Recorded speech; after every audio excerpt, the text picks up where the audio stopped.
Welcome to Aroused, the podcast that teaches you how to reclaim your sexuality and how to significantly increase the passion and pleasure in your life. If you're determined to have a breakthrough in your love life, then this show is for you. I'm relationship, dating, and sex expert Samantha Pop, and I'm stoked to have you join me on this journey. Don't forget to leave a 5-star rating review if you love this episode.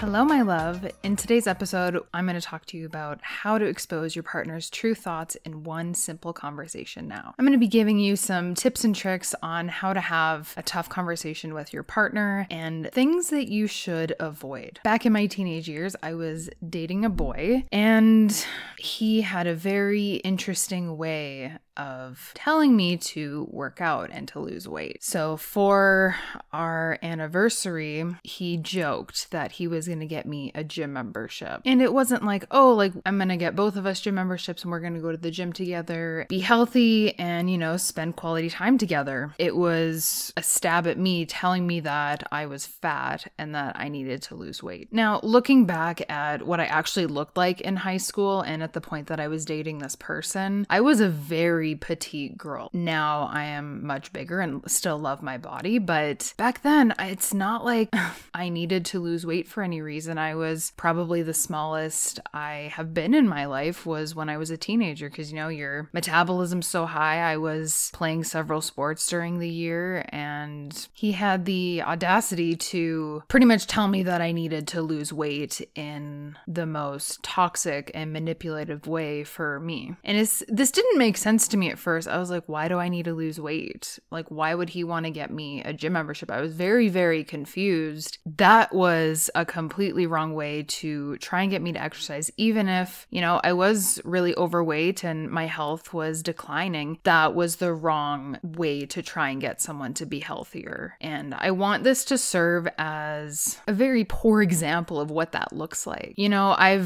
I even said this to certain partners of mine. It's like, hey, don't you want to lose some weight? When I was a little younger, and, doesn't matter what size someone is, they could be working their ass off and you would never know because, you don't walk in their shoes. But going back to the whole thing is this was a really awful way to try and get someone to be healthier. And doesn't matter what the situation is. You don't joke about getting someone a gym membership to lose weight because, they're not your ideal picture of beauty. That's another thing that, he had his own insecurities and he could have been projecting that onto me through that way, but it doesn't give him any excuse on to act like that. And so that is a really awful example on, trying to have a conversation with someone, that exposed what he really thought about me is he thought I should lose weight and I should be skinnier. And, I wasn't skinny enough for him, but it only had to do with his own perception. And this is the thing, because, people are always going to have an opinion about whether you choose option A or option B. They're going to have an opinion about both of them. So you can never win when there's other people in the equation telling you their opinion. You just need to learn to ignore it and to move on. And so you need to be mindful of your partner and their feelings, or whoever you need to have like a fairly serious conversation with, because, you can't just go in there and be like, you're fat or you're an alcoholic or you have a drug problem or whatever it is, because you're going to hurt their feelings and they're going to get defensive immediately and you're not going to get anywhere. So you have to be very aware and go into the situation thinking about how would you feel if someone came to you like that? Because, I've had certain people come to me in situations and being like, oh, you're so stupid. And I'm like, why would I ever listen to you? Because you just insulted me in so many different ways. I'm not going to listen to you in any capacity. Trying to dance around the subject and poke it with a stick from afar, that's not going to do you any good either. You need to, bring it up in the right context, in the right situation when both of you are in a good mindset. You're not in the midst of a fight and then you bring up something else. That's not the right time. And if you're not sure on,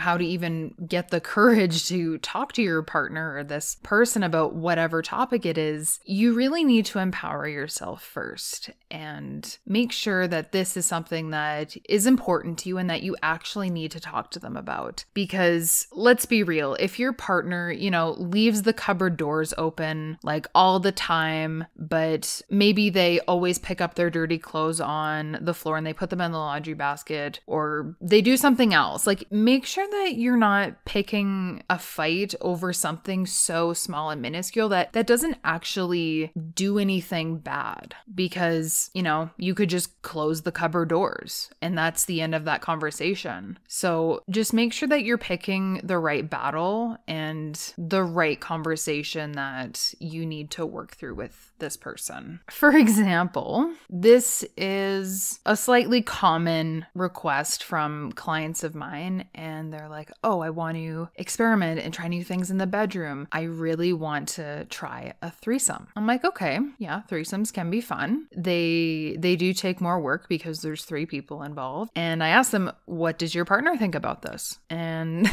most of the time, if not, you know, all the time, they're like, oh, they don't know yet. They haven't had the conversation with their partner yet. That's what that tells me. They get so worried about how their partner's going to react and the answer that they're going to get and ultimately getting rejected. This is the biggest reason why a lot of people will not embrace their voice and ask for what they want, because of the fear of rejection. You don't want to be told no. Like, you want to do something, and for someone to tell you no, it might discourage you completely and be like, oh, they said no, so I can't do it at all. In the context of they're so scared of rejection, and it's like, you need to know how to have the right conversation. This is also going to depend on the type of person that your partner is. And you're going to find this out very quickly if your partner is open to certain things or not, because they most likely will have a knee-jerk kind of reaction if they're not into it, and almost get kind of on like the defensive side when they're like, whoa, no. So be aware that that can be a possibility when you do talk to them about this, if this is something you're struggling with. But this is a fairly common issue that couples, or one person in a couple, is wanting to experiment and they're not sure how the other person's going to react. And I'm not here to condone anyone to fool around behind your partner's back to see if this is something that you want to do. It's something that you do need to talk to your partner about. Or you just need to be single and experiment and not have to worry about your partner because you're single. For example, saying something like, haha, a threesome might be fun. That gives them an opportunity to give you a reaction. So look for the reaction and see if they're open to it or not. Them saying, yeah, that might be fun, is them showing you that it could be a possibility. That's not saying that it's a for sure yes, but it's showing you that there is an opening for opportunity. And then you can have that conversation with them. And you have to be very delicate with this, because you can't just blatantly come out and say, oh, like my really good friend Rob, or whatever his name is, I want him to do a threesome with us. No. That is not the right way. Ooh, no, I've seen so many people do that, and, you know, most of the time it does not end well. Compared to the other side, that if they say something like, fuck no, or it's like, why would we want to do that? And just like, it's a straight up no, then they're not open to talking about it, and definitely not open to having that conversation. So if they do have this reaction, if they say like, no, like, I'm not interested in that, or it's like, no, that's not something I want to try or pursue, and you try to push it, it can cause a lot of tension in your relationship. And this is something that I would encourage you to do at the beginning of a relationship if it's available to you. If you're like, Sam, I'm 2 years into my relationship, I'm 10 years into my marriage, I can't go back in time and do this at the beginning. And hey, that's okay. I've seen couples when they've transitioned into this later on, but you just have to make sure that you and your partner, most importantly, are open to the opportunity, because if they're not, it's never gonna happen. You can't force your partner to do anything. And throwing it out there a few years down the road, like if you're one of those people out there that's listening and it's like, oh, well, yeah, I want to experiment now, but I'm, you know, like 5 years in my relationship or my marriage. And it can shock them when you do that, like so far into the relationship when you're long term. But, you know, this is also your choice on when you want to bring this up. I'm not trying to discourage you from having this conversation, but it is a conversation that, you know, you can't take lightly, and you have to be prepared for all potential reactions. I remember bringing up this idea to one of my past partners, and they immediately thought I was cheating on them. So that's an example right there that, you know, it can go terribly terribly wrong if you don't bring it up in the right way. I definitely did not. I just kind of threw it out there and I was like, oh, this is something I've been thinking about. And it did not end well because I didn't think it out. I didn't take the time to consider their feelings and how they would feel about me bringing it up. And I didn't know that I could say the wrong thing and then hence being accused of cheating.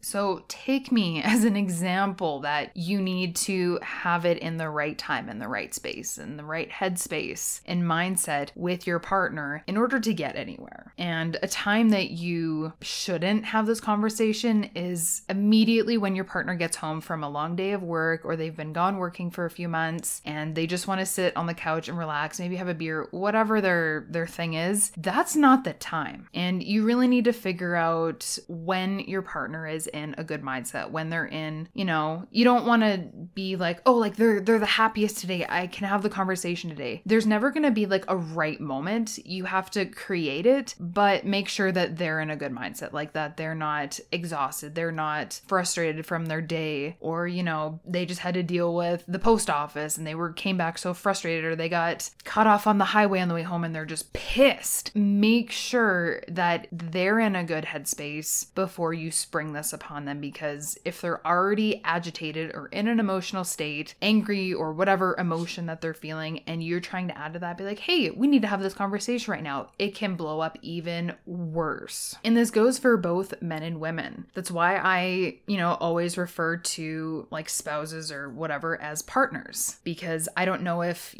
someone gay is listening to this, or, they have a common law partner and they're not married, or they're dating and they're pregnant, or they have a baby and they're engaged. Like, everyone's situation is different, and I don't think that one is better than the other. It's your choice on if you want to ever get married, and it's not always a piece of paper that's going to save your relationship. I don't believe that that's why people should get married, is like getting married is going to save our relationship, we're going to be so much better off, or we need to have a kid to revitalize the relationship. I've seen so many people make this mistake, and it's like, having a kid is not going to save anything. If you're not putting in effort into your relationship and the other person isn't, it's never going to work. Same with if one person's putting in effort and the other one doesn't give a shit, it's never going to work. Both people have to put in effort and care about their relationship in order to make it better. Also, many men fear these words, we need to talk. As much as that makes me laugh, I totally get it, because I've had,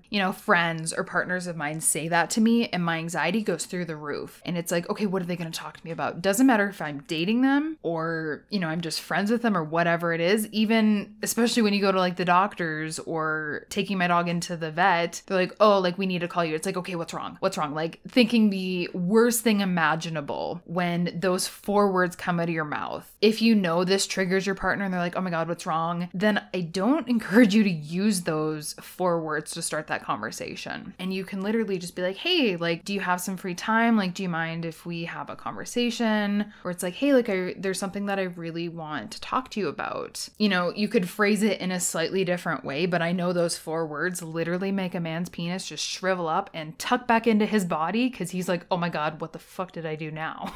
This is the same when, you might talk to your partner and be like, hey, like, I want to talk about our sex life. And they're like, oh God, what now? And they could be thinking like the worst thing ever. And it's like, oh, I just want to like try a new vibrator. Like, are you okay with that? And they could be like, oh, that's what you wanted to talk about. So try not to make it like super, super intense and make them worry, because like I said earlier, like think about how you would feel. Like, do you want your partner to approach you with conversations like that it's like, oh, we need to talk. And in that like deep, scary kind of voice, and it's like, oh shit, like what happened, right? It scares you. Once you do have the conversation, regardless what their answer is, you need to accept their decision. So if they're like, yeah, I'm up to try that or look more into it, it's like, okay, great. Don't get like super, super excited about it, because it could potentially freak them out. But also, if they say no, don't freak out on them and be like, oh, you never want to do things that I want to do and everything about you, and be because, you know, it could just not be in their comfortability level yet. And you might need to try other things first to get him to that point. If you've never introduced a vibrator in the bedroom, butt plug, or any other toys like whips or handcuffs, nipple clamps. I'm trying to list off all the things that I have. There's so many other things. And it's like, if you haven't seriously taken toys into the bedroom with you, but you want to go straight into a threesome, it's gonna probably freak them out. If that's the path that you want to get to, is Sam, like, I really want to try a threesome. Like, that's something that's on my bucket list. It's on my sex fantasy list. Like, I want to do it, but you haven't introduced any toys in the bedroom or anything like that. Ooh, cock rings.